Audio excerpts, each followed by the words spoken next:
অপরাধ করেছেন যার কাছে, স্বীকার করবেন তার কাছে।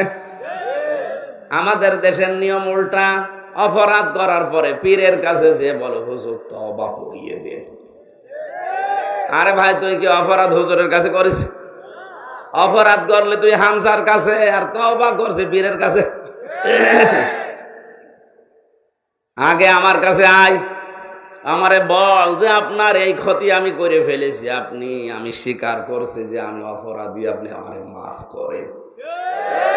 আপনি আমার জমি আত্মসাৎ করে নিলেন, আর কাবা শরীফে সে বলছেন আল্লাহ আমারে মাফ করেন, আমি তওবা করছি। কিসের মাফ? আপনি তো জমি আল্লাহর ফাঁকি দেননি, ফাঁকি দিয়েছেন আমার।